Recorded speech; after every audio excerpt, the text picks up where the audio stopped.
Ambassador Krell stood before the Galactic Council, his forearms spread wide in a gesture of dismissal.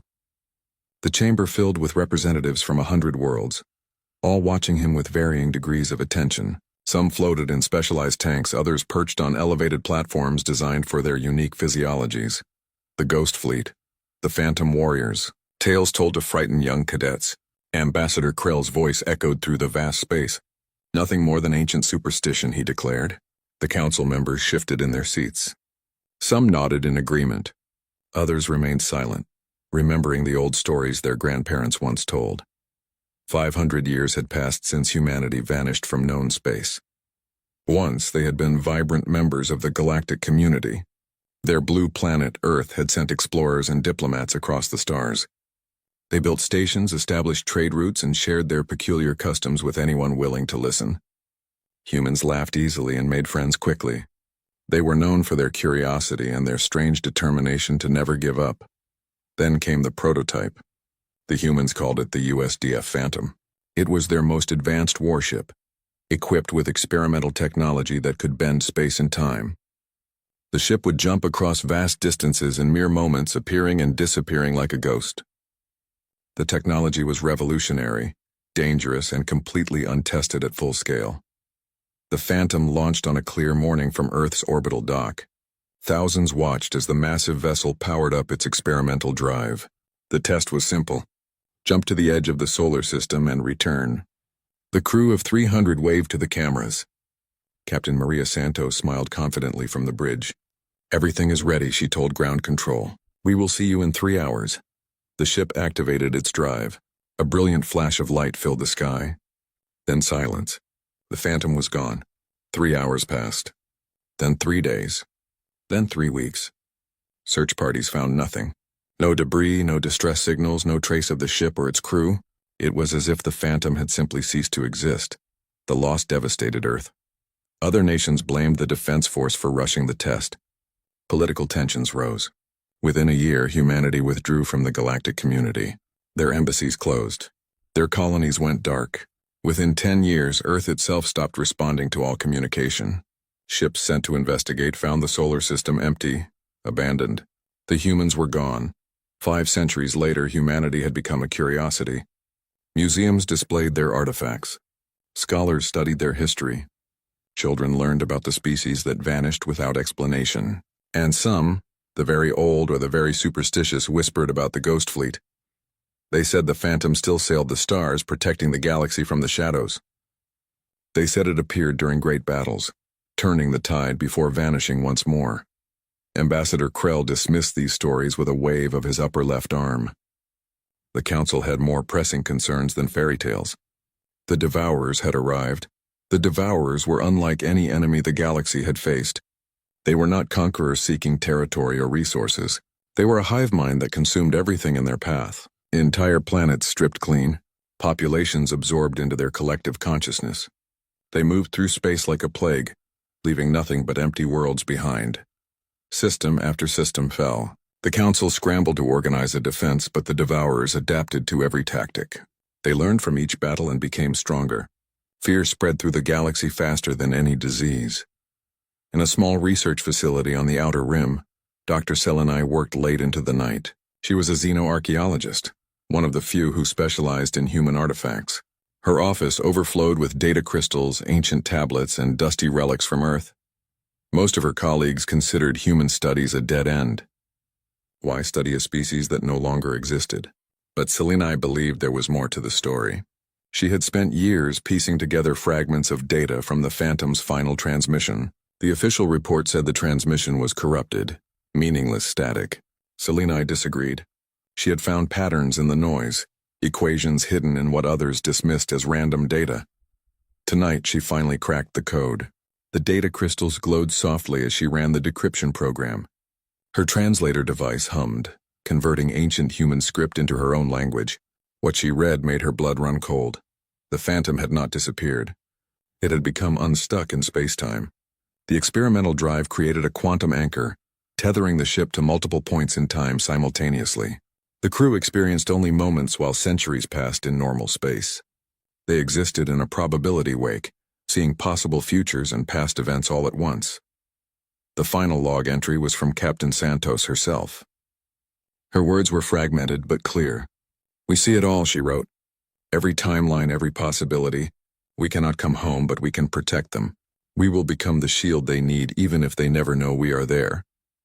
Selene leaned back in her chair, her mind racing. If the logs were true, the Ghost Fleet was not a myth. The Phantom was real, sailing through time itself, watching over the galaxy. And if the old stories were accurate, it appeared during moments of greatest need. She thought of the Devourers, advancing unchecked through civilized space. She thought of the Council, desperate and afraid. And she wondered if humanity's greatest creation was about to return. The galaxy needed heroes. Perhaps the ghosts of the past would answer that call. Selene reached for her communication device. Someone needed to hear this. Someone needed to know that the legends might be true. As she began composing her message, a priority alert flashed across her screen. The Devourers had launched a massive assault. The Tarvo system was under attack. The Council was mustering every available ship for a final stand. Selene looked at the decoded logs, then at the alert. Timing was everything. If the Phantom truly protected the galaxy, if it appeared when hope seemed lost, then perhaps it was already on its way. She sent her message to the Council with trembling hands. They would think her mad. They would dismiss her findings as fantasy. But she had to try. Across the galaxy, fleets assembled, soldiers prepared for battle, civilians evacuated their homes. Everyone knew this might be the end. The Devourers had never been stopped before. Why would this time be different? But in the dark spaces between stars, something stirred. A ship that existed in many times and no time simultaneously felt the ripples of approaching catastrophe. The crew, sustained by forces they barely understood, watched the unfolding crisis through their fragmented perception of reality. Captain Maria Santos stood on the bridge of the Phantom, looking at a galaxy 500 years older than the one she left. Her crew, weary beyond measure, stood ready. The ghost ship prepared to become real once more. The legends were about to be tested. The myth was about to become history. The Tarvo system blazed with weapon fire. Commander Vectar stood on the bridge of the flagship steadfast, watching his fleet crumble before the Devourer assault. Ships exploded in brilliant flashes. Distress calls flooded the communication channels. He had commanded fleets for 30 years, survived a dozen wars, but nothing prepared him for this. The Devourer bioships moved like living creatures through space. Their hulls pulsed with organic matter. They fired weapons that seemed to grow from their bodies, launching projectiles that ate through shields and armor alike. When a ship was destroyed, the Devourers absorbed the debris, growing stronger with each kill. Commander Vectar had assembled the largest defensive fleet in galactic history. 2,000 warships from 50 different species. It was not enough. The Devourers outnumbered them 3-1, and their hive mind coordinated attacks with perfect precision. Every tactical advantage the coalition tried was countered within minutes. A Devourer cruiser rammed into the frigate Dancing Star. The organic ship latched onto the hull and began consuming it. Crew members evacuated in escape pods, but many did not make it out in time. Vectar watched helplessly as another ally fell. He had known the Dancing Star's captain for years. They had shared drinks after the last war, promising each other they would retire peacefully. That promise meant nothing now. "Deploy reserve squadrons to Sector 7, Vectar ordered. His tactical officer scrambled to relay the command. The reserve squadrons launched, but they were already exhausted from previous engagements. This was the third major battle in 2 weeks. The fleet had no time to rest, no time to repair. They fought with damaged ships and wounded crews because there was no alternative. On Tarvos Prime, the largest planet in the system, evacuation transports struggled to carry refugees to safety. Millions crowded the spaceports. Families clutched their belongings, children cried. Elders prayed to their various gods. The transports could only take so many at a time. Everyone knew the horrible truth. Not everyone would escape. Dr. Selene watched the battle reports from her research station. She had sent her findings to the Council but received no response. They were too busy managing the crisis. She felt helpless, trapped far from the fighting with knowledge that might change everything. The decoded log sat on her desk, glowing softly in the dim light. Strange sensor readings began appearing on coalition scanners, ghost contacts that vanished before they could be identified. Officers dismissed them as sensor glitches caused by the intense fighting. Equipment malfunctioned all the time during battle. No one had time to investigate phantom readings, but the readings continued. A blip here, a flicker there. Something moved at the edge of the battlefield, invisible to conventional sensors but present nonetheless. The Devourers seemed agitated. Their usually perfect coordination faltered for brief moments. Ships paused mid-attack as if confused by something they could not identify. Commander Vector noticed the pattern. The enemy's behavior had changed. They were still winning, still overwhelming his forces, but something distracted them. He checked the sensor logs himself. The ghost readings clustered around areas where Devourer coordination broke down. Coincidence? Or something more? A priority message arrived from Seleni's research station. Vector almost deleted it. He had no time for academic theories. But something made him pause. The message header mentioned the Phantom. Vector's grandmother had told him stories about the Ghost Fleet when he was young.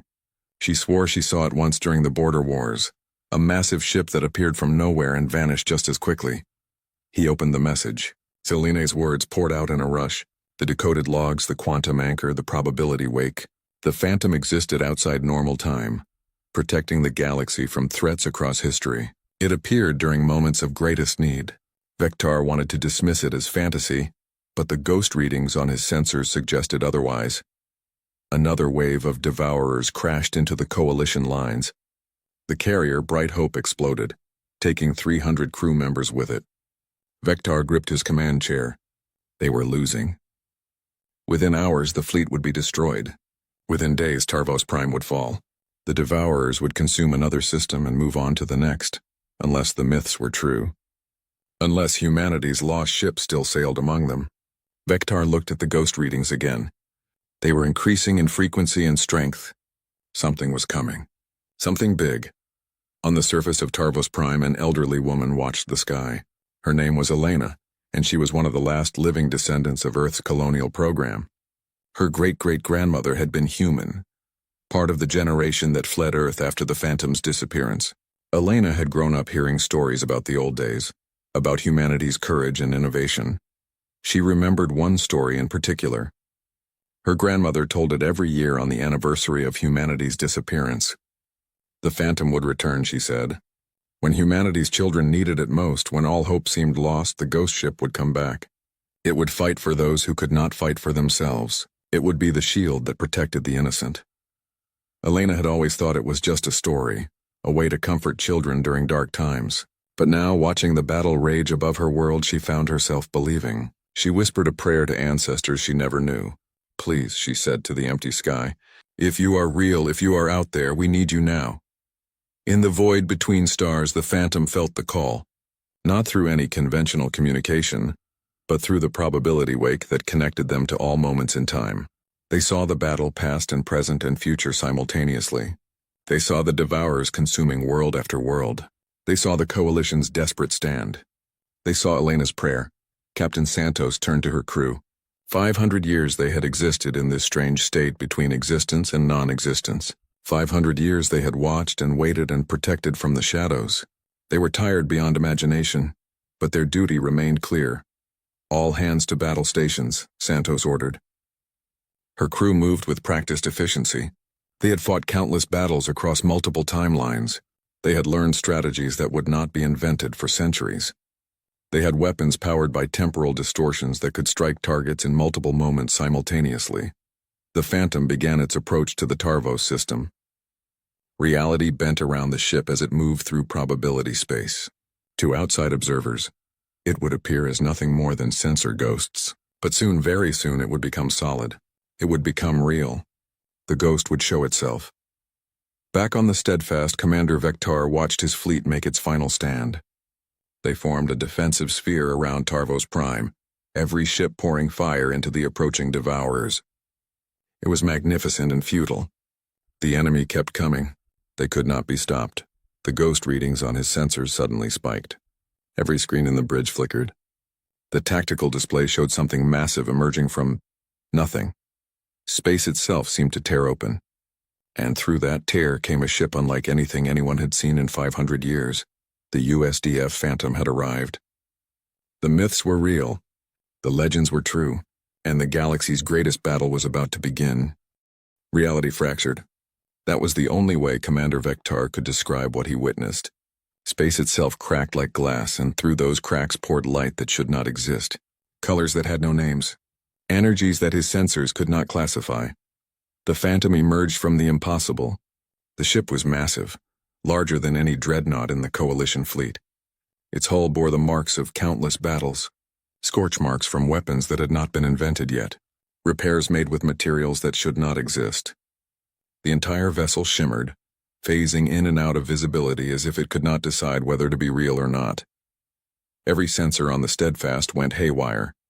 Temporal readings spiked off the charts. The ship existed in multiple time frames simultaneously, present and past and future all layered on top of each other. Looking at it hurt. The mind struggled to process something that should not be possible. The Devourers reacted immediately.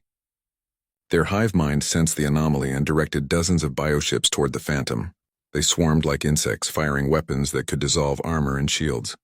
The organic projectiles struck the Phantom's hull and simply vanished, absorbed by temporal distortions that surrounded the ship like an invisible shield. Then the Phantom opened fire. Weapon systems that defied physics lit up along its hull. Beams of condensed time struck Devourer ships, and something impossible happened. The enemy vessels aged centuries in seconds. Their organic hulls withered and died. Ships that were alive moments ago became ancient husks that crumbled into dust. Other weapons fired simultaneously, but they did not target where the Devourers were. They targeted where the Devourers would be.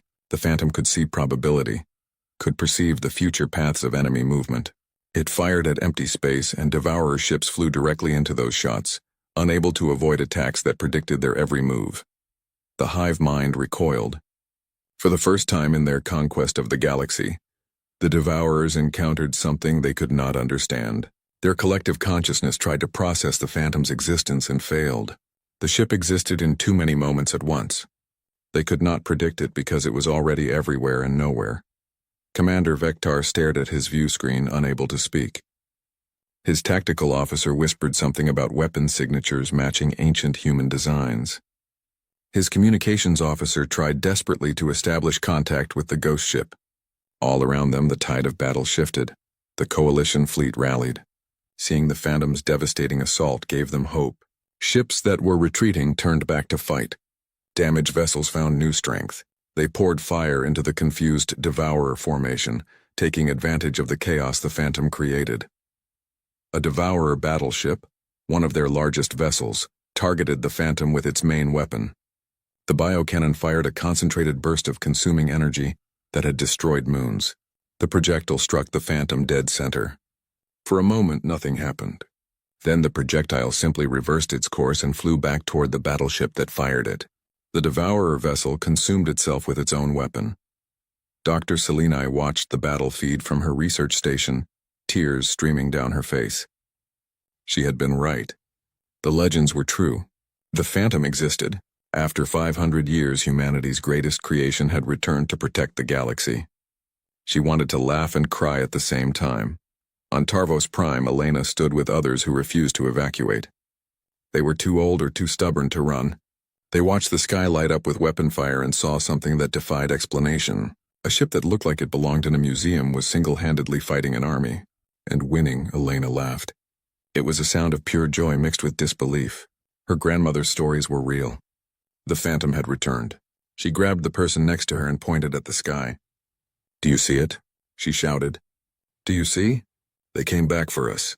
Aboard the Phantom, Captain Santos stood on a bridge that existed in multiple time periods at once. She saw her crew as they were 500 years ago, young and confident. She saw them as they were now, aged by temporal strain and the weight of endless duty. She saw them as they would be if they survived what came next. "Focus fire on the command clusters," Santos ordered. Her weapons officer nodded and adjusted targeting parameters. They had fought the Devourers across multiple timelines. They knew the hive mind's weaknesses. They knew where to strike to cause maximum disruption. The Phantom moved through space like nothing the Coalition forces had seen. It accelerated and decelerated in ways that should tear a ship apart. It changed direction without turning. It was there and then suddenly somewhere else, as if distance meant nothing. The ship did not travel through space. It folded space around itself, but the Phantom was taking damage. The temporal shields that protected it flickered and failed in places. Ancient hull plating cracked under the strain of existing in multiple moments. Warning lights flashed across the bridge. System failures cascaded through sections of the ship. The Phantom had been fighting for 500 years without rest. It was dying. A massive explosion rocked the ship. A Devourer suicide vessel had managed to ram into the Phantom's lower hull. The organic matter began spreading, consuming the metal, trying to absorb the ghost ship into the hive mind. Engineering teams rushed to contain the breach, but the consuming was spreading faster than they could stop it. Santos felt the pain through her connection to the ship. The Phantom was more than metal and circuits. It was alive in ways that were hard to explain. It breathed temporal energy. It fed on probability, and now it was wounded, truly wounded in a way that even its temporal healing could not fix quickly enough. Communications finally managed to establish a link with the Coalition fleet. Static filled the channel. Interference from temporal distortions. Through the noise, Santos's voice came through. "This is Captain Maria Santos of the United Space Defense Force ship Phantom. We are here to help. Hold your positions and let us work." Commander Vector grabbed his communication device. "Captain Santos? But that's impossible. You disappeared 500 years ago. We thought you were dead. How are you here?" The response came broken by static. "Long story, Commander, very long. But right now focus on survival. We have been fighting these creatures across multiple timelines. We know their weaknesses. Follow our lead and we might just win this." "What happened to you?" Vector asked. "Where have you been?" "Protecting you," Santos replied simply. "We became trapped outside normal time during our test flight. We could not return home, so we did the only thing we could do. We became the guardians that the galaxy needed. We have been watching, fighting, shielding you from threats you never knew existed." The transmission cut out briefly, then returned. "We paid a price for this duty. Time is not kind to those who exist outside it, but we do not regret our choice." Vector felt his throat tighten. 500 years. 500 years they had fought alone, protecting a galaxy that thought them dead. The sacrifice was beyond comprehension. "Thank you," he said quietly. "Thank you for not abandoning us." Santos's voice softened. "We could never abandon you. You are humanity's children, all of you. Every species in this galaxy. We swore to protect life. That oath did not end just because we fell through time. Now let us finish this fight together." The Phantom fired again and the battle raged on. The ghost ship had revealed itself. The myth had become real. But the hardest part of the fight was still ahead. The Devourer Queen ship was coming, and nothing in any timeline had prepared them for what that would bring. The battle continued for hours. The Phantom fought alongside the Coalition fleet, its temporal weapons carving through Devourer formations. Ships that had been on the verge of destruction found themselves protected by impossible shields that appeared from nowhere. Damaged vessels received targeting data that guided their shots with perfect accuracy. Commander Vector coordinated his forces with the Phantom's movements. It was like fighting alongside a ghost that could predict the future. Every time he thought a position would be overrun, the Phantom was there. Every time the enemy seemed to gain an advantage, temporal distortions disrupted their formation. But he could see the cost. The Phantom's shields flickered more frequently. Hull breaches opened along its flanks. The ship's phase shifting became erratic, sometimes solidifying at the worst moments, making it vulnerable to enemy fire. Whatever power kept it existing across multiple timelines was failing. The ghost ship was becoming more real, more solid, and therefore more mortal.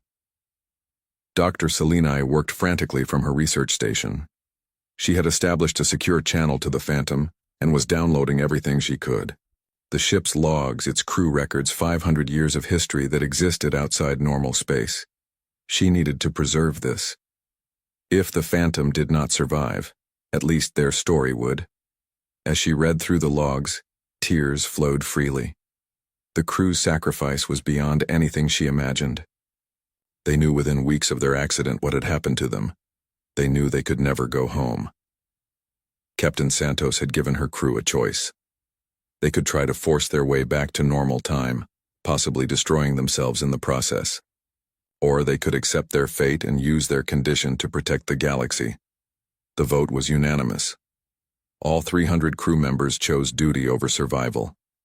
They chose to become guardians that the galaxy would never know about. For 500 years of objective time, they sailed through probability storms. For them, it was only weeks. Weeks of non-stop fighting, watching civilizations rise and fall, preventing catastrophes that would have ended billions of lives. They had stopped wars before they started. They had deflected asteroids that would have destroyed worlds. They had sabotaged invasion fleets and disabled weapons that would have torn reality itself.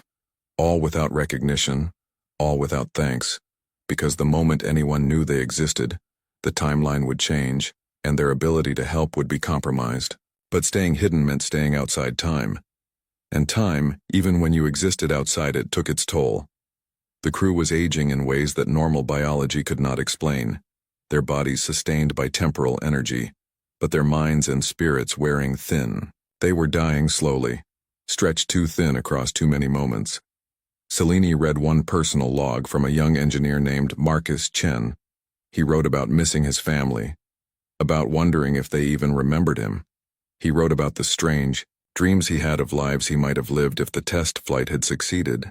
He wrote about the pride he felt every time they saved a world, even though no one would ever know. The final entry in his log was simple. If anyone finds this, know that we did not regret our choice.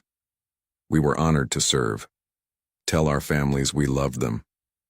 Tell the galaxy that humanity never gave up. Aboard the Phantom, Captain Santos walked through corridors that existed in multiple time periods at once. She saw her crew at their stations, young and old, simultaneously. Lieutenant Yuki Tanaka at navigation, her hands moving across controls that were both ancient and brand new. Commander James Rodriguez in engineering, fighting to keep systems online that should have failed centuries ago. She stopped at the medical bay. Dr. Sarah Kim looked up from her work. The doctor's face showed the strain of 500 years compressed into weeks. How many more can we take? Santos asked quietly. How much longer can we hold together? Dr. Kim checked her medical readouts. Not long, Captain. The temporal field that sustains us is breaking down. Our bodies are trying to exist in too many moments. Some crew members are experiencing memory fragmentation. They remember things that happened and things that might have happened with equal clarity. We are losing ourselves to the timeline. Santos nodded slowly. She felt it too. The weight of 500 years pressing down on her. The memories of countless battles blending together until she could not remember which timeline she was actually in. Sometimes she saw her crew as they were during training. Sometimes she saw them as they would be if they had retired peacefully. Sometimes she saw their graves on Earth, honored heroes who died in service.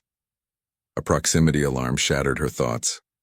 New contacts emerging from FTL, big ones. The tactical display showed something that made her blood run cold. The Devourer Queen ship had arrived. The Queen ship was not a vessel. It was a world. Organic matter the size of a moon pulsing with the collective consciousness of billions of absorbed beings. It emerged from faster-than-light travel like a nightmare taking physical form. Smaller, Devourer vessels swarmed around it like parasites around a host. Commander Vector watched the sensor readings with growing horror. The Queen ship began consuming Tarvos Prime's atmosphere from orbit. Massive tendrils extended down toward the planet's surface, drawing up air and water and life itself. The planet was being eaten alive. The Coalition fleet opened fire on the Queen ship. Weapons that could destroy battleships barely scratched its surface. The organic hull absorbed energy and grew stronger. It was feeding on their attacks, becoming more powerful with each shot. This was how the Devourers conquered galaxies. They were unstoppable. Santos stood on her bridge, looking at the impossible enemy. She had seen this moment across multiple timelines. She knew what happened next in every possibility. The Coalition lost. The Queen ship consumed Tarvos Prime. The Devourers continued their expansion. Within a generation, the galaxy fell. Unless someone changed the equation. She looked at her crew, her family, these people who had sacrificed everything for a galaxy that did not know they existed. They were dying anyway. The temporal strain was killing them. They had weeks at most before they simply ceased to be, scattered across too many moments in time. But they could choose how they died. They could choose to matter. Santos made her decision. She opened a channel to Commander Vector. Commander, we have analyzed the Queen ship across multiple timelines. There is only one way to destroy it. A temporal collapse. We overload our quantum drive and create a probability cascade that erases the Queen ship from all timelines simultaneously. Vector understood immediately. What about your ship? Your crew? The question hung in the air. Santos smiled sadly. We will be consumed in the collapse. The Phantom will cease to exist across all moments in time. We will be erased as thoroughly as the Queen ship, but the galaxy will survive. There must be another way, Vector protested. You have fought for 500 years. You deserve to rest, to go home. Santos shook her head gently. We have no home to return to, Commander. Our time ended 5 centuries ago. But we can ensure that future generations have a home. That is enough for us. Santos turned to her crew. 300 faces looked back at her. They had heard the plan. They knew what it meant. And to her eternal pride, every single one of them nodded. They were ready. The ghost ship would become legend one final time, and this time the legend would save the galaxy. Captain Santos moved through her ship one final time. She touched the walls that had been her home for 500 years. She felt the hum of the quantum drive, the heartbeat of the vessel that had carried them through impossible journeys. The Phantom was alive in ways that defied explanation, and soon it would die. Her crew prepared for the final mission. Each person worked with quiet determination. No one panicked. No one questioned the decision. They had voted again just to be certain. The result was the same as it had been 500 years ago. Unanimous. They would give everything to protect the galaxy they loved. Dr. Seleni received a message directly from Captain Santos. The transmission was filled with data, complete records of the Phantom's journey, technical specifications, personal logs from every crew member, the history of humanity's greatest sacrifice preserved for future generations. Santos's voice came through clearly. Doctor, we are sending you everything. Our journey, our discoveries, our mistakes and triumphs.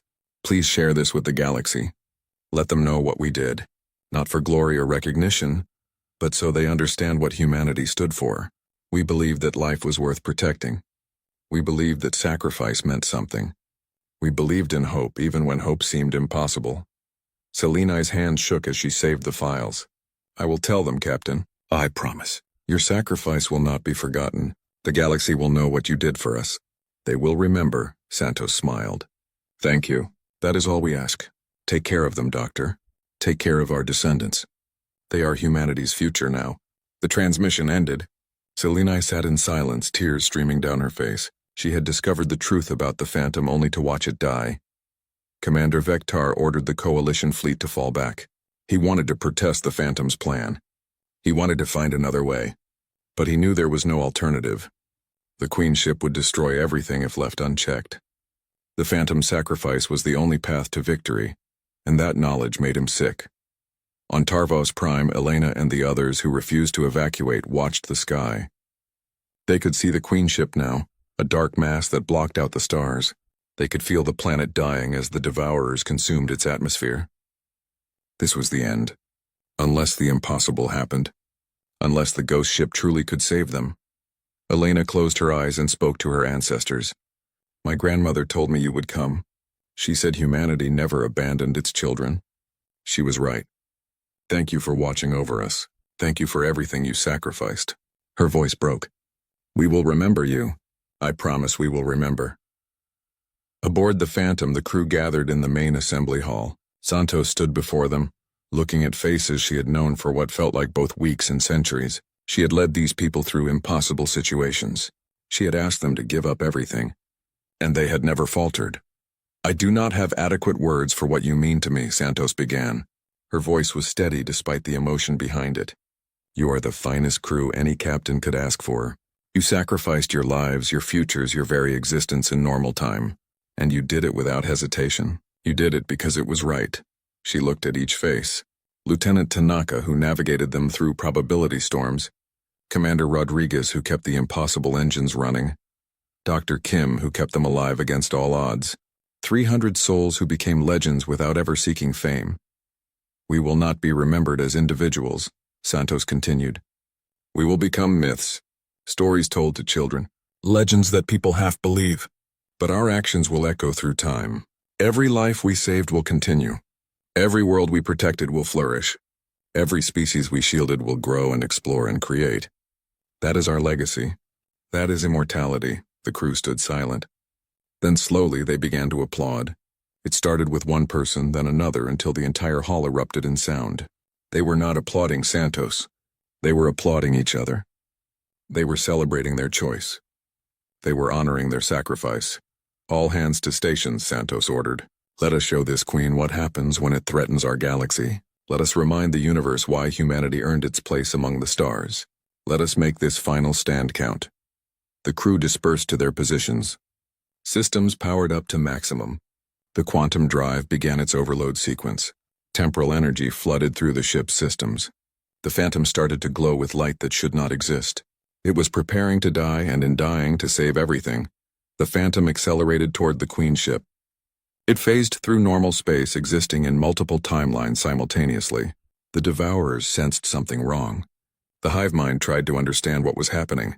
Their collective consciousness recognized the threat too late. Santos sat in her command chair, watching the Queen ship grow larger on her view screen. She thought about Earth. She thought about the home she left 500 years ago. She wondered if anyone still remembered the blue planet where humanity began. She hoped they did.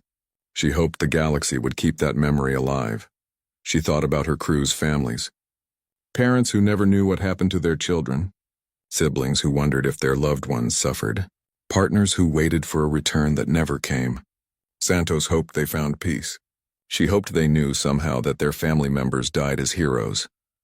The Phantom reached the Queen ship's outer membrane. Smaller Devourer vessels tried to intercept, but the ghost ship phased through them like they did not exist. Nothing could stop what came next. The quantum drive reached critical mass. Temporal energy built to levels that would tear reality apart. Santos opened one final channel to Commander Vector. Tell them we were honored to serve. Tell them humanity's greatest strength was not our weapons or our technology. It was our unwillingness to abandon those who needed help. Tell them that we loved them, all of them, every species and every world, and tell them to keep the stars safe for us. We will, Captain, Vector replied, his voice breaking. We will remember. The galaxy will remember. Your sacrifice will never be forgotten. Santos nodded. That is all we need. Goodbye, Commander.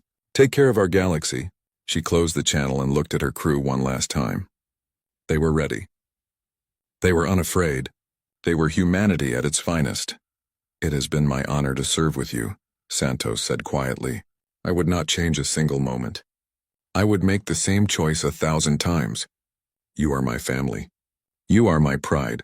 You are everything that is good about humanity. The crew smiled. Some cried. Some laughed. They held each other's hands.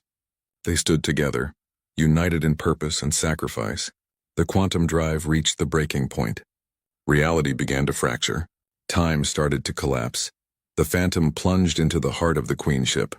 And for one brilliant, impossible moment, it existed everywhere and everyone simultaneously. The ghost ship became the most real thing in the universe. And then it detonated, erasing itself and the Queen ship from every timeline that ever was or ever would be. The explosion was unlike anything in recorded history. It was not fire or energy or matter. It was the collapse of probability itself. Space and time folded inward, creating a cascade that rippled backward and forward through every moment the Queen ship had existed or would exist. The Queen ship simply stopped being. Not destroyed, not killed, erased. Every moment it had existed across all timelines vanished. The Devourer hive mind screamed in confusion as its central intelligence disappeared. Billions of connected consciousnesses suddenly found themselves alone, disconnected, unable to function. The smaller Devourer vessels scattered. Without the Queen to direct them, they were lost. They fled into deep space, running from something they could not understand. The Coalition fleet pursued, destroying what they could, but most escaped. It did not matter. Without their Queen, the Devourers were no longer a threat. They would never coordinate again. Where the Phantom had been, there was now nothing. Not even debris. The ship had erased itself so completely that it was as if it never existed. Commander Vector stared at the empty space on his view screen. Tears ran down his face. He had watched heroes die. He had lost friends to war. But this felt different. This felt like the universe itself had lost something precious. The Tarvos system fell silent. The battle was over. The coalition had won, but the victory tasted bitter. Thousands of ships had been destroyed. Millions had died. And the greatest sacrifice of all had come from people who were supposed to be dead for 500 years. On Tarvos Prime, Elena stood with her fellow survivors. The atmosphere was breathable again. The planet would heal. But the sky looked emptier now. The ghost ship that saved them was gone. She raised her hand to the stars in a gesture of farewell. "Thank you," she whispered. "Thank you for keeping your promise." Dr. Seleni worked through the night cataloging the data the Phantom had sent. The files were enormous, 500 years of logs and records, technical specifications that would advance science by decades, personal stories that would break hearts and inspire courage. She would spend years studying this material. The galaxy would spend centuries learning from it. She found a message addressed specifically to her. Captain Santos had recorded it just before the final mission. "Dr. Seleni, you gave us something precious in our final hours. You gave us the knowledge that we would be remembered, that our sacrifice would mean something, that the galaxy would know what we did. For that you have our eternal gratitude. Use this information wisely. Teach the galaxy what humanity stood for, and never stop believing in the impossible." The Galactic Council met an emergency session. Ambassador Krell, who had dismissed the Ghost Fleet as superstition, stood before them with a very different message. He had seen the battle recordings. He had read Seleni's initial report. He spoke with the weight of someone who had been proven spectacularly wrong. "The Phantom was real," Krell announced to the assembled representatives. "Humanity's greatest ship sacrificed itself to save us. They protected this galaxy for 500 years without recognition or thanks. They asked for nothing in return. They simply believed that life was worth protecting. We owe them a debt that can never be repaid." The council debated for weeks. How do you honor heroes who no longer existed? How do you remember a ship that had been erased from time? Finally, they reached a decision. A memorial would be built at the exact coordinates where the Phantom made its final stand, a monument to sacrifice, a reminder of what true heroism meant. 50 years passed. The memorial grew into something grander than anyone imagined. It was not just a statue or a plaque. It was a living museum, a center of learning, a place where beings from across the galaxy came to understand humanity's legacy. The Phantom's crew members were honored individually. 300 faces carved in stone, each with their name and story. Children learned about Lieutenant Tanaka's navigation genius. Engineers studied Commander Rodriguez's impossible repairs. Medical students read Dr. Kim's notes on temporal biology. The crew became legends, but they were remembered as people first. Dr. Seleni, now elderly and respected, gave tours to young students. She told them about the day she decoded the logs. She showed them the technical data. She read them passages from personal journals. She made sure they understood that these were not mythical figures. They were real people who made an impossible choice. Humanity's descendants, scattered across hundreds of worlds, united in a way they had not since Earth's abandonment. They worked together to rebuild their cultural heritage. Using the Phantom's databases, they recovered lost art, music, literature, and history. Earth became a goal again, a dream. Someday they would return to the blue planet and make it live once more. Commander Vector, retired and honored, visited the memorial every year on the anniversary of the battle. He would stand before Captain Santos's statue and speak to her as if she could hear. "We kept your galaxy safe," he would say. "We learned from your example. We try to be worthy of your sacrifice. Thank you for everything." One year, an unusual event occurred at the memorial. Sensor readings detected something impossible. Brief temporal fluctuations, energy signatures that matched the Phantom's unique profile. Scientists investigated but found nothing. The readings vanished as quickly as they appeared, but those present that day swore they saw something. A shimmer in space, a sense of presence, the feeling that they were not alone. Some claimed they heard a voice carried on the solar wind. Others said they felt a warmth, like the embrace of a guardian who never truly left. Seleni, investigating the phenomenon with her remaining energy, discovered one final message hidden in the quantum fluctuations. It was damaged, fragmented, but readable. "We watch still. Not as we were, but as we chose to be. A whisper in the probability wake. An echo of protection. Keep the stars safe. We are with you. She shared this finding with few people. Most dismissed it as sensor noise or wishful thinking. But Selene knew better. She had spent decades studying the Phantom's temporal technology. She understood that things which existed outside normal time did not die the way ordinary things died. They transformed. They persisted. They echoed.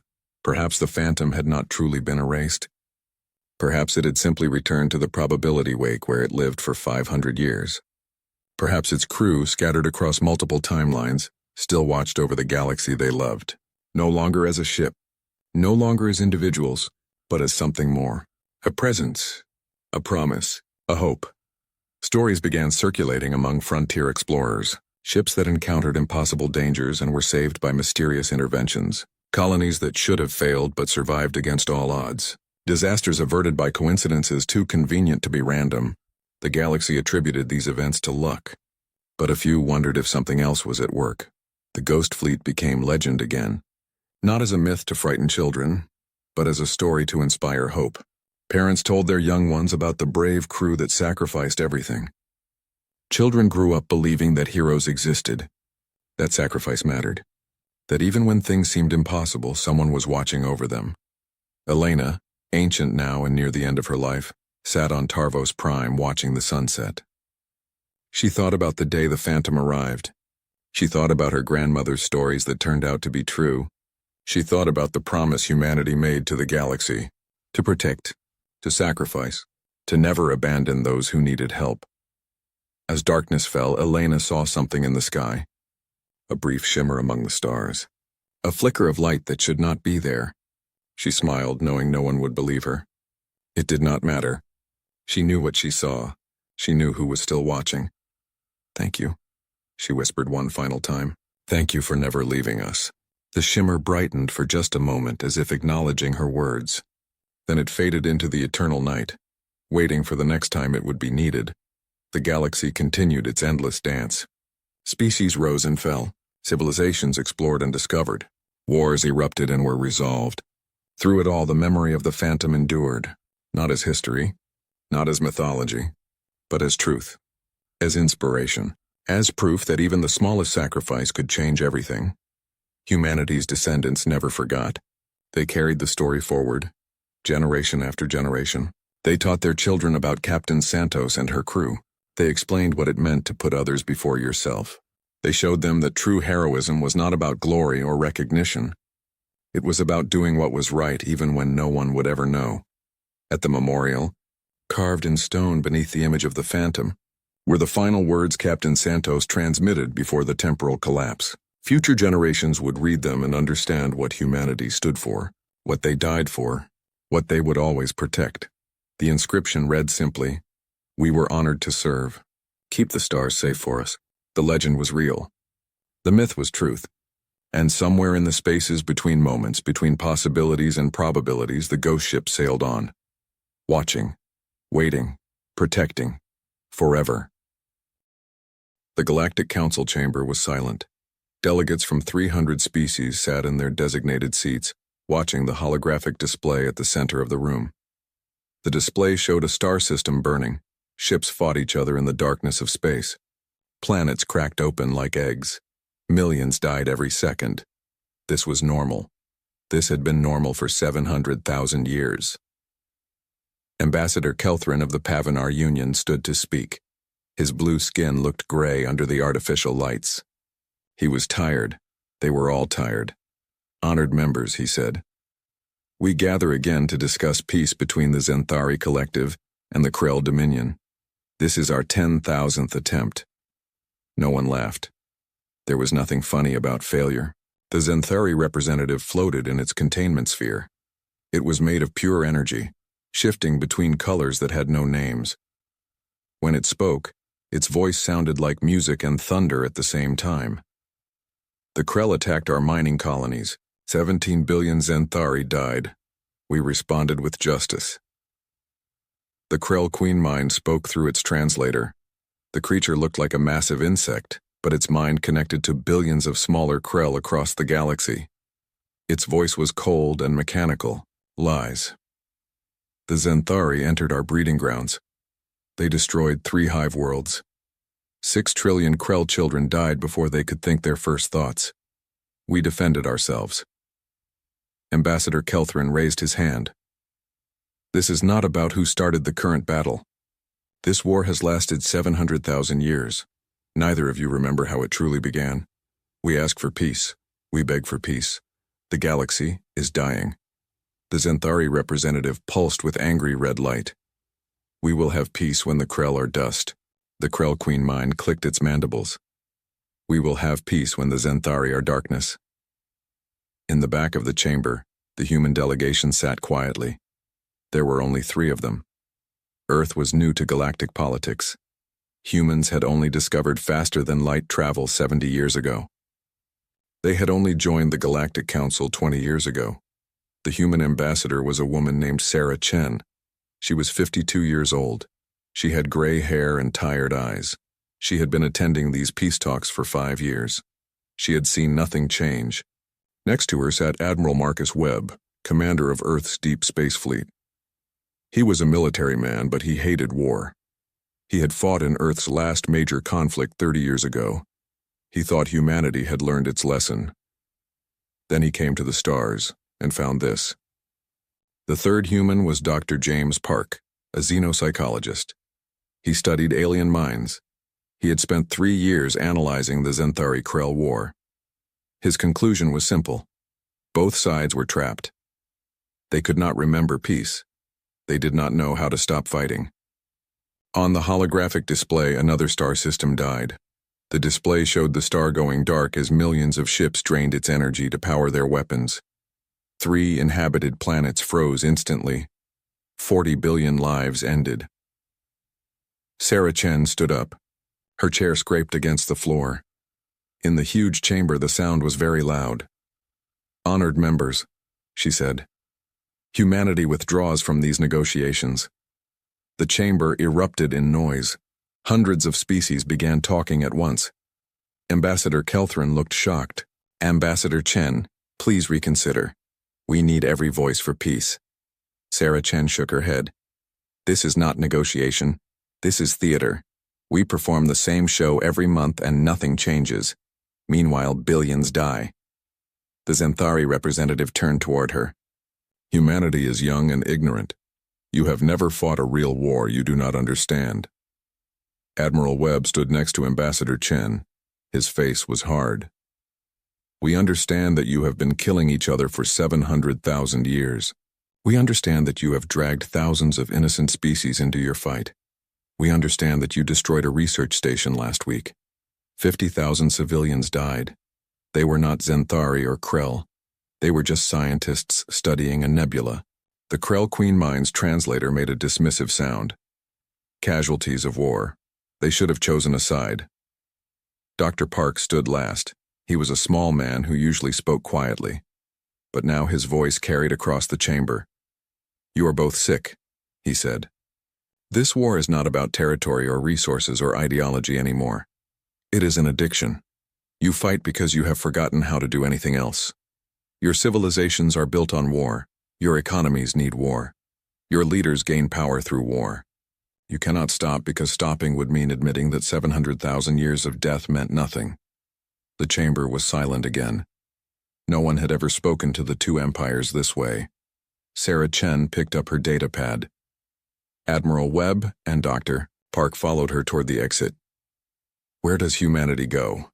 Ambassador Kelthrin asked. Sarah Chen stopped at the door. She looked back at the chamber, at the Zenthari and Krell representatives, at the holographic display showing the latest massacre, at 300 species who had given up hope. "We are going to end this war," she said. Then the human delegation walked out. 10 hours later, Sarah Chen sat in her quarters on the human embassy ship. She looked at a message from Earth Command. It was short. "Operation Star Destroyer is approved. You have full authority. End this war. Whatever it takes. Godspeed." Sarah closed her eyes. She thought about her daughter back on Earth. She thought about her grandson who had just been born. She thought about all the children in the galaxy who deserved to grow up in peace. She opened her eyes and pressed the communicator button. Admiral Webb, Dr. Park. Come to my quarters. We have work to do. Outside the window, stars shined in the darkness. Soon one of those stars would shine brighter than all the others. Soon everything would change. The 700,000-year war was about to meet humanity. And humanity had brought something special to the galaxy. Humanity had brought hope. And hope, armed with the right tools, could move mountains, or in this case, end an eternal war. The USS Star Destroyer hung in space like a sleeping giant. It was massive. 5 kilometers long, 2 kilometers wide. It did not look like a normal warship. Its hull was black, but the black seemed to move. If someone watched closely, they could see patterns shifting across the surface like oil on water. This was humanity's secret. For 50 years, Earth's best scientists and engineers had worked on this ship. They had used technologies that the galaxy had forgotten. They had invented technologies that had never existed before. Admiral Marcus Webb stood on the bridge. The room was circular, with holographic displays floating everywhere. 500 crew members worked at their stations. These were Earth's finest. Every person had volunteered. Every person knew this might be a one-way trip. Status report, Webb said. Captain Lisa Torres, his second-in-command, checked her display. All systems operational. Quantum fold drives are ready. 0-point reactors are at full power. The nano-hull is fully synchronized. Reality anchors are calibrated, Webb nodded. These words meant nothing to most galactic species. Humanity had developed these technologies in isolation, working from old theories and new discoveries. The quantum fold drives did not move the ship through space. They moved space around the ship. Normal ships took 3 months to cross 40,000 light-years. The Star Destroyer could do it in 6 hours. The 0-point reactors pulled energy from the quantum vacuum itself. They produced more power than some stars. The ship could run forever without fuel. The nano-hull was made of billions of microscopic machines. Each machine could repair itself. They could learn. They could adapt. If something hit the hull, the nanomachine studied the impact and changed to resist it better. The hull got stronger every time someone attacked it. The reality anchors were the strangest technology. They manipulated the fundamental forces of the universe. They could change gravity. They could strengthen or weaken atomic bonds. They could even affect time and space itself. Dr. Sarah Park, the head scientist, stood next to Webb. She was the sister of Dr. James Park from the embassy. She had helped design every system on this ship. Admiral, I need to remind you about the cost, she said quietly. Webb sighed. I know, Doctor. I have not forgotten. The cost was biological. The ship's systems were partially connected to the crew's nervous systems. This allowed for faster reactions and better control. But it had a side effect. When the ship used its combat systems, the crew aged. 1 minute of full combat aged them 1 year. The crew knew this. They had all signed the consent forms. They had all said goodbye to their families. 50 minutes of combat, Webb said. If we can end this war in 50 minutes, we all age 50 years. That is the price we pay. Dr. Park touched his shoulder gently. It is a price we pay willingly. What is 50 years compared to 700,000 years of death? Webb smiled. You sound like your brother. James always was the smart one in the family, she said. At the navigation station, Lieutenant Commander Omar Hassan called out. Coordinates locked. 40,000 light-years to the war zone. Ready for quantum fold jump on your command. Webb sat in the captain's chair. He took a deep breath. Ambassador Chen sends her regards, he said to the crew. She wanted to be here, but someone needs to manage the diplomatic fallout. So she asked me to tell you all something. She said that humanity has a gift. We can look at an impossible problem and say, let us try anyway. Today we try. Today we end a war that has lasted longer than our species has existed. The crew was silent. Then one by one they stood at their stations. It was a gesture of respect and solidarity. Webb felt proud. These people were the best of humanity. Lieutenant Hassan, engage quantum fold drive. Take us to the war zone. Yes, sir. Engaging in 3, 2, 1. The ship did not lurch or shake. Space itself simply changed around it. Through the viewports, the stars stretched into long lines of light. Then the lines became ribbons. Then the ribbons became a river of pure color. 6 hours passed. The crew worked. They checked systems. They ran simulations. They prepared. Dr. Park's team spent the time analyzing 700,000 years of war data. The Star Destroyer's artificial intelligence was the most advanced ever built. It could process information faster than any organic mind. In 6 hours, it reviewed every major battle, every peace attempt, every strategy that both empires had tried. The AI's conclusion appeared on the main display. Analysis complete, the AI's calm voice announced. The Xanthari-Krell war continues not because of resources, territory, or ideology. Primary factors: cultural momentum, economic dependence on military production, political power structures requiring external threat, and generational trauma creating revenge cycles. Recommendation: demonstrate overwhelming superiority to break established patterns. Force both empires to confront their assumptions simultaneously. In other words, Captain Torres said, show them something so shocking that they have to stop and think. Exactly, Dr. Park confirmed. Both empires believe they are the strongest power in the galaxy. Both empires believe their enemies are evil. Both empires believe there is no alternative to war. We need to prove all three beliefs wrong at the same time. Webb studied the tactical display. 14,000 warships were converging on a system called Nexus Prime. It was a strategic location. Both empires wanted it. Another massacre was about to happen. That is where we make our entrance, Webb decided. The ship dropped out of Quantum Fold. The war zone appeared on the viewports. Entire sectors of space glowed red with weapons fire. Dead ships floated everywhere. Some were centuries old. Some had died seconds ago. Open all communication channels, Webb ordered. Every frequency. Every language. Maximum power. I want both empires to hear this. The communication officer nodded. Channels open, sir, Webb stood. He looked at his crew. They looked back at him with determination.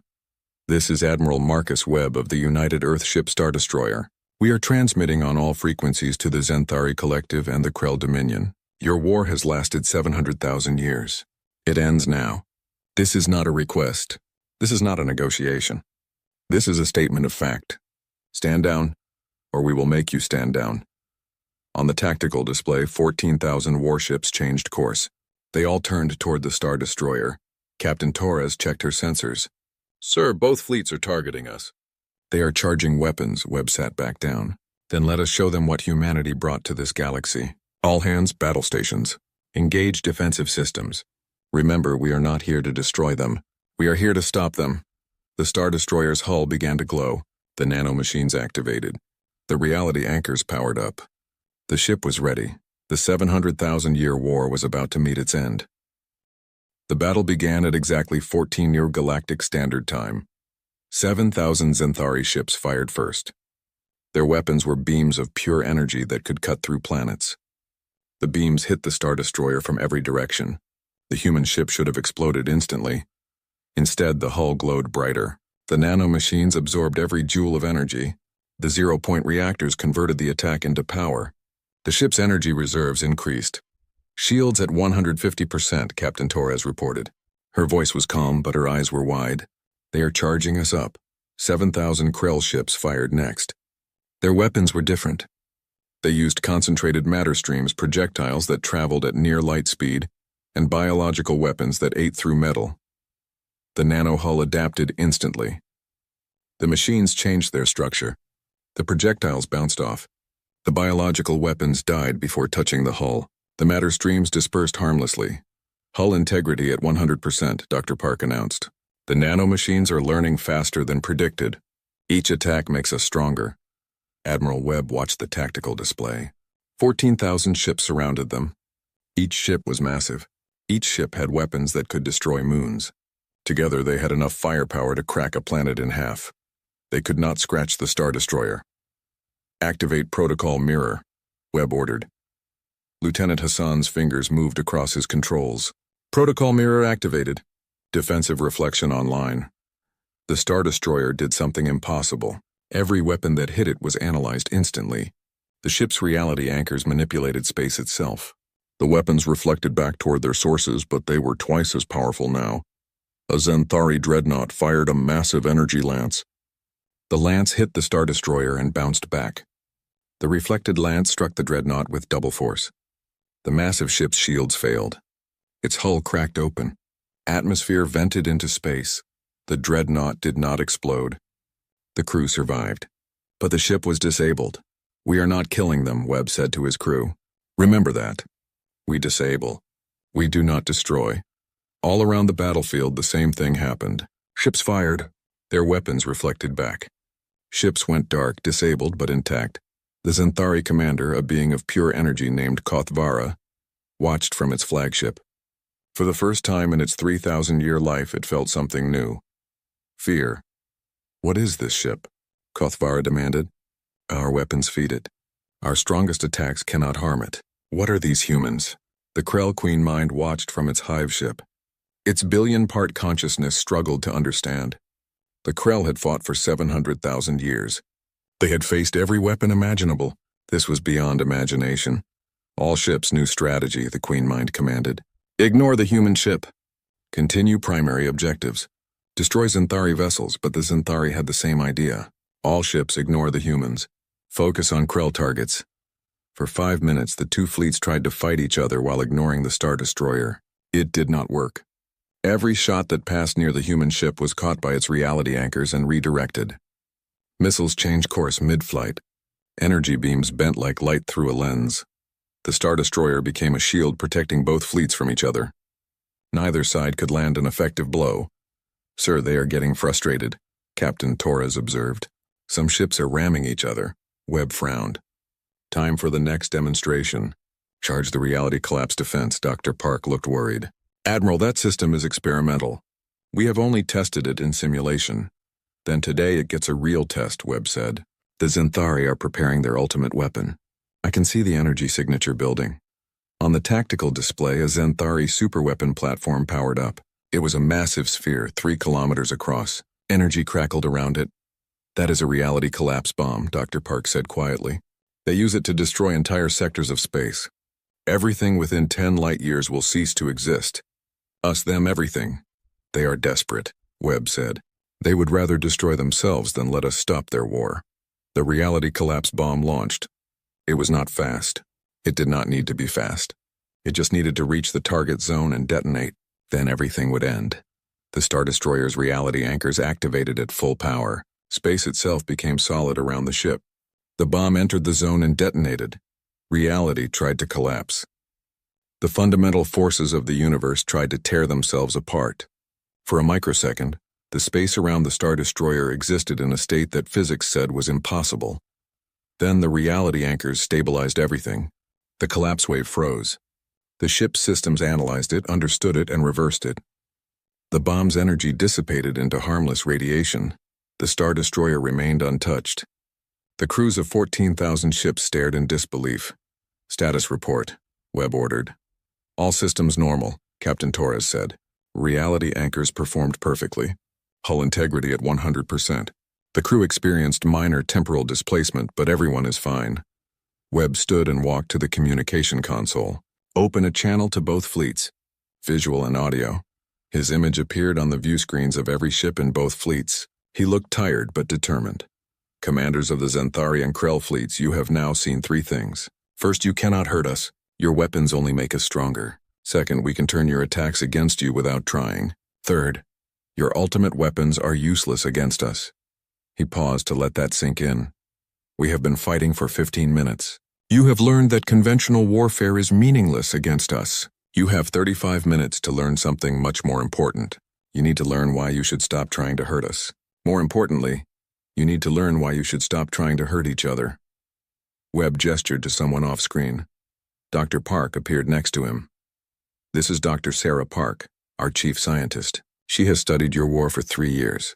She has some things to show you. Things you have forgotten. Things you never knew. Watch carefully. Your future depends on it." The transmission changed. Historical data began streaming to both fleets. 700,000 years of war, but not the version either empire taught their children. This was the true history, compiled from thousands of sources verified by AI analysis. This was the story of how the war really started, and it was nothing like what either empire believed.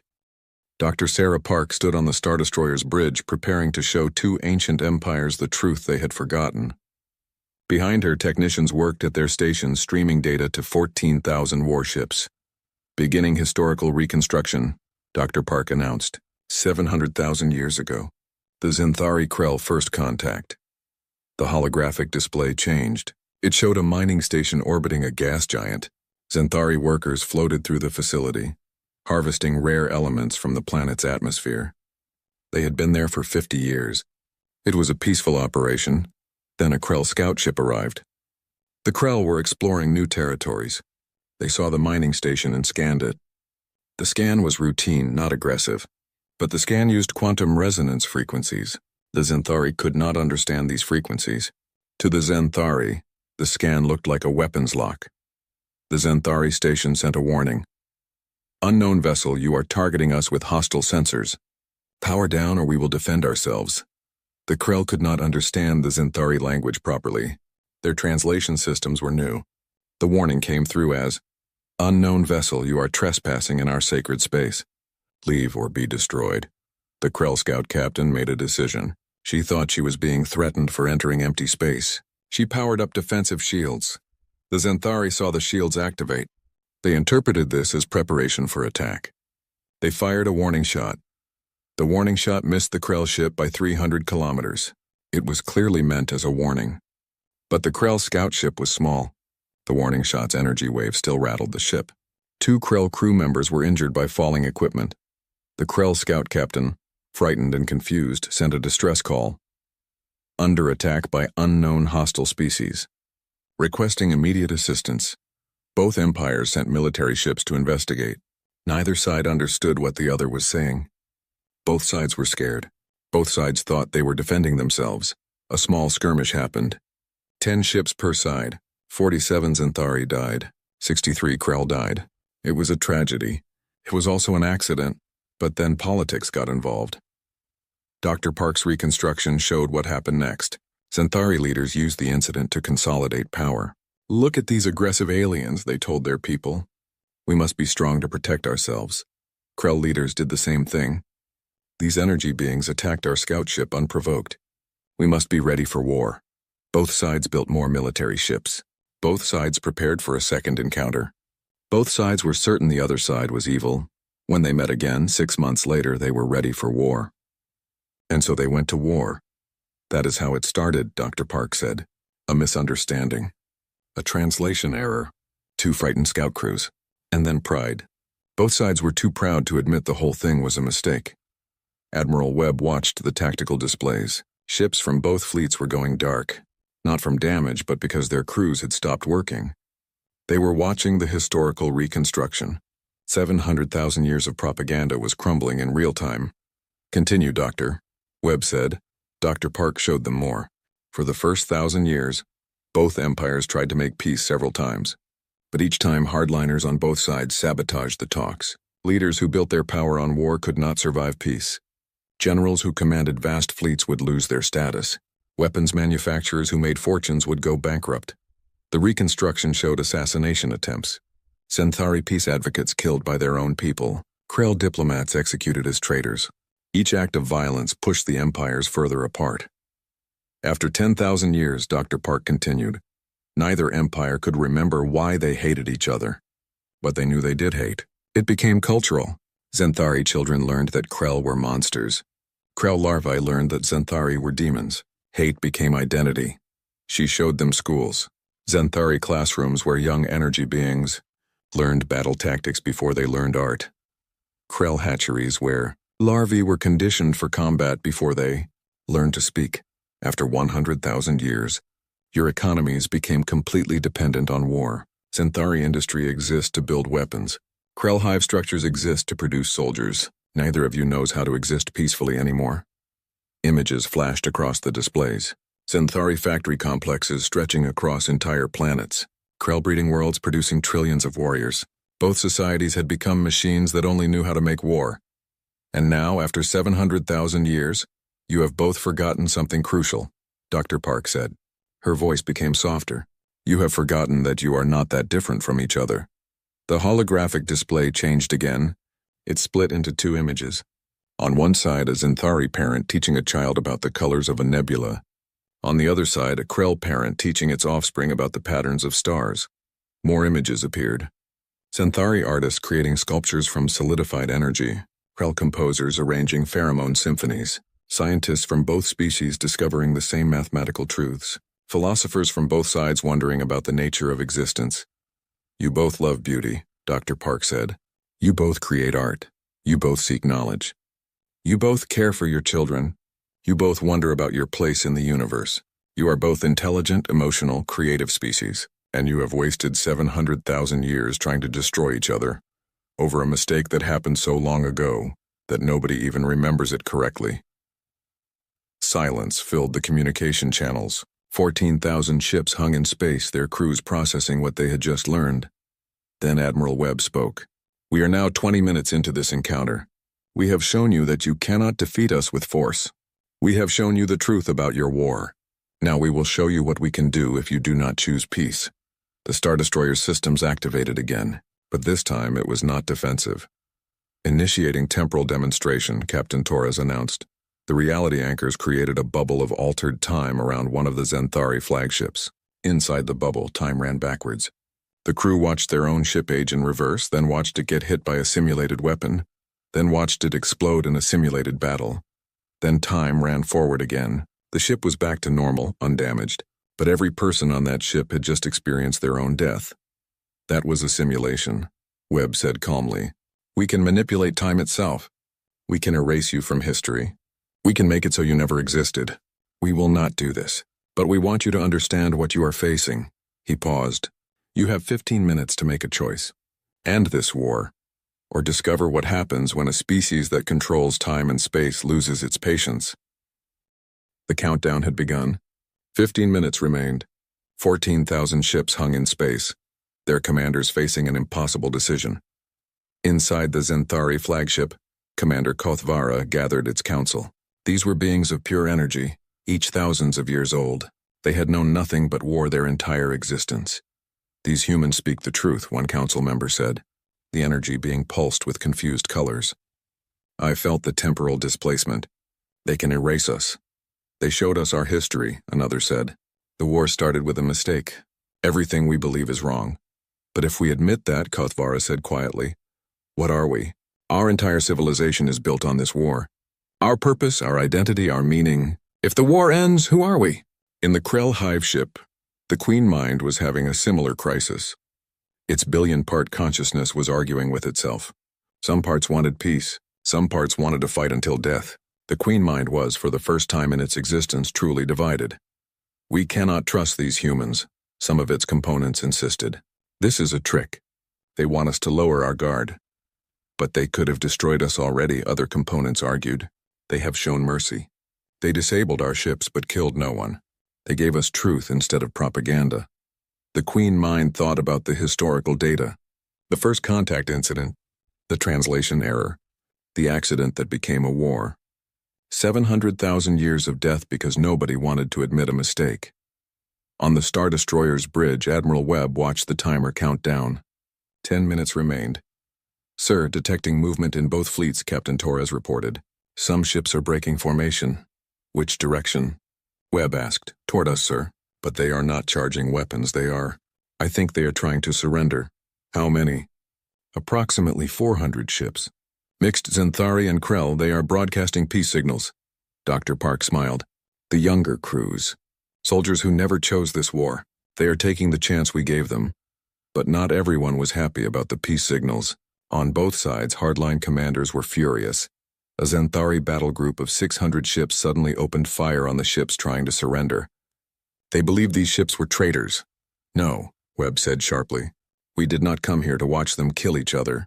Activate the Sanctuary Protocol. Lieutenant Hassan's fingers flew across his controls. Sanctuary Protocol engaging. The Star Destroyer's reality anchors created thousands of small dimensional portals. Every crew member on the 600 attacking ships suddenly found themselves teleported into safe zones aboard their own vessels. They were unharmed, but they could not reach their weapons or engines. Then the Star Destroyer's nanosystems activated. Microscopic machines flew through space faster than bullets. They reached the 600 attacking ships and began to dismantle them, but they did not explode. They did not burn. They simply came apart atom by atom in perfect order. Within 60 seconds, 600 massive warships had been reduced to their component atoms. The atoms arranged themselves in space, forming letters that spelled the same message in both Xanthari and Krell languages. Enough. The message was 10 kilometers tall. It blazed with light from the ionized atoms. Every ship in both fleets could read it. 5 minutes, Webb announced on all channels. You have 5 minutes to signal peace. After that, we will remove your capacity to wage war. We will not harm your people. But we will dismantle every weapon, every warship, every military installation you possess. You will be defenseless in a galaxy that remembers what you have done. He stood and walked to the front of the bridge. I know you are afraid. I know that peace seems impossible after so long. But I also know that you are tired. I know that every one of you has lost friends, family, entire worlds. I know that deep down, beneath the propaganda and the hate and the fear, you want this to end. His voice became softer. We did not come here as conquerors. We came as witnesses. We witnessed your suffering. We witnessed your loss. We witnessed 700,000 years of pointless death. And we decided that someone needed to say enough. Someone needed to care more about your future than your past. On the Xanthari flagship, Kothvara made a decision. Open a channel to the Krell Queen Mind. Direct channel. No intermediaries. Commander, that is forbidden by laws that no longer matter, Kothvara interrupted. Open the channel. For the first time in 700,000 years, the leader of the Xanthari spoke directly to the leader of the Krell. Queen Mind, this is Commander Kothvara. I do not know how to say this. I am sorry. I'm sorry that my ancestors started this. I am sorry that my people continued it. I am sorry for every Krell who died because we were too proud to admit we were wrong. The Queen Mind received the message. Its billion components debated for what felt like an eternity, but was only 10 seconds. Then the Queen Mind responded. Commander Kothvara, this is the Queen Mind of the Krell Dominion. We are also sorry. Our ancestors escalated the conflict. Our pride matched yours. We have killed as many as you have. We are equally responsible for this horror. Silence on the communication channels. Then Kothvara said, What do we do now? We have 3 minutes to decide, the Queen Mind said. If we signal peace, we show weakness. Our hardliners will rebel. There will be civil war within our own empires. Then let there be civil war, Kothvara said firmly. Better a short conflict within our borders than an eternal war that consumes the galaxy. The humans are right. This needs to end. 2 minutes remained. The Xanthari flagship powered down its weapons. Its shields dropped. It sent a signal on all frequencies. A simple mathematical sequence that meant peace in the universal language of numbers. 1 minute remained. The Krell hive ship hesitated. The Queen Mind's components were still arguing. Some wanted to fight to the last. Some begged for peace. 30 seconds. The Queen Mind thought about its children. Trillions of Krell larvae born into war taught to hate before they learned to think. What future did they have? More of the same? Another 700,000 years of death? 10 seconds. The Krell hive ship powered down its weapons. 5 seconds. Both empires broadcast peace signals simultaneously. The 700,000-year war ended with 3 seconds to spare. 1 month had passed since the 50-minute war ended. The galaxy was still trying to understand what had happened. A peace conference was being held on a neutral station called Haven. The station had been built specifically for this purpose. It orbited a star that neither empire claimed. Thousands of delegates from hundreds of species gathered there. Ambassador Sarah Chen walked through the station's observation deck. Through the massive windows, she could see the USS Star Destroyer. The great ship remained in orbit, a silent guardian and a reminder of what humanity could do if necessary. But she hoped it would never be necessary again. Ambassador Chen, a familiar voice said. She turned to see Commander Kothvara, the Xanthari being floated in its containment sphere, its energy form cycling through calm blue colors. Commander, Sarah said with a small bow, how are the negotiations progressing? Slowly, Kothvara admitted. 700,000 years of hate does not disappear in a month. But we are talking. That is something we have not truly done in all that time. Sarah smiled. Talking is the first step. Everything else follows from that. The Queen Mind of the Krell approached them. It was smaller than Sarah expected. She had learned that the Queen Mind could adjust its physical form. For the negotiations, it had chosen a form that was less intimidating to other species. Ambassador Chen, the Queen Mind said through its translator, we owe humanity a debt we can never repay.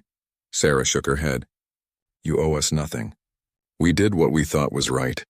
What happens next is up to you. What happens next is hard, Kothvara said. We are discovering things about our empires that we never knew, or things we knew but ignored. Over the past month, investigations had revealed dark truths. Both empires had been infiltrated by war profiteers, individuals and corporations who made fortunes from the endless conflict. They had sabotaged peace efforts for hundreds of thousands of years. They had assassinated peace advocates. They had manipulated information to keep the war going. We found records of 63 successful peace initiatives, the Queen Mind said bitterly. 63 times over 700,000 years our peoples almost made peace. Each time profiteers sabotaged the process. They killed the peacemakers and blamed the other side. What are you doing about these profiteers? Sarah asked. They are being arrested, Kothvara said. Both of our empires are working together on this. It is strange coordinating with former enemies, but it feels right. Sarah looked out at the stars. You are also finding other things, I hear. The Queen Mind made a sound like a sigh. Yes, we found thousands of species imprisoned by both empires. Civilizations that refused to join the war were labeled as threats and locked away. We are freeing them now. They are angry. We do not blame them. We also found hidden worlds, Kothvara added, entire civilizations that fled the war millions of years ago. They hid themselves so well that we never found them. Now they are emerging. The galaxy is more crowded than we knew. More complex too, Sarah said. But complexity is good. Complexity means options. Options mean freedom. They stood in silence for a moment watching the Star Destroyer. Sarah thought about its crew. 500 people who had aged 50 years and 50 minutes to end this war. They were heroes, but they had paid a terrible price. Admiral Webb was now over 100 years old biologically, though only weeks had passed in real time. The crew had been given extensive medical treatment. Human technology could extend life, but it could not give them back the years they had sacrificed. Webb had said it was worth it. Every member of the crew agreed. But Sarah still felt guilty about the cost they had paid. Ambassador, we have a question, the Queen Mind said, breaking the silence. The Galactic Council wants to give humanity a leadership position. You have the most powerful ship in the galaxy. You have the moral authority of ending the war. They want you to lead. Sarah had expected this, and humanity's answer is no. Both aliens seemed surprised. But why? Kothvara asked. You have earned the right to lead. We did not earn anything, Sarah said firmly. We did what needed to be done. But we are still young. We are still learning. We do not want to rule the galaxy. We want to explore it. We want to learn from it. We want to help when we can, but we do not want power over others. She turned to face them fully. Besides, the galaxy does not need human leaders. It needs you. Both of you. You are ancient civilizations with vast knowledge and resources. Now that you are not spending everything on war, imagine what you can do. Imagine what you can build together. 10 years later, Sarah Chen stood in a park on a reclaimed world. This planet had been a battlefield for 50,000 years. Every centimeter of its surface had been scorched by weapons. Nothing had lived here for millennia. Now it was a garden. Zenthari and Krell had worked together to restore it. They had cleaned the soil, replanted forests, and brought back oceans. It had taken 10 years, but the planet lived again. Sarah watched 3 children playing near a fountain. One was human, about 8 years old. One was a young Zenthari, its energy form contained in a small learning sphere. One was a Krell juvenile, its carapace still soft and pale. They were playing a game, chasing each other, laughing. They did not care about old wars. They did not know hate. They were the first generation in 700,000 years to grow up in peace. Beautiful, is it not? A voice said. Sarah turned to see Admiral Webb. He looked old now, his hair completely white, his face lined with wrinkles, but his eyes were still sharp. Marcus, Sarah said warmly, you should be resting. I have rested enough, he said. I wanted to see this. The park, the children, the future we bought with 50 minutes of our lives. They sat on a bench together, 2 old friends watching the future play. Do you regret it? Sarah asked quietly. Webb watched the 3 children. Regret sacrificing 50 years to end a 700,000-year war? Regret giving these children a chance at peace? He smiled. Not even for a second. Above them, the sky was blue and clear. Ships from 100 species flew through the atmosphere, trading and exploring and living. The galaxy had not become perfect.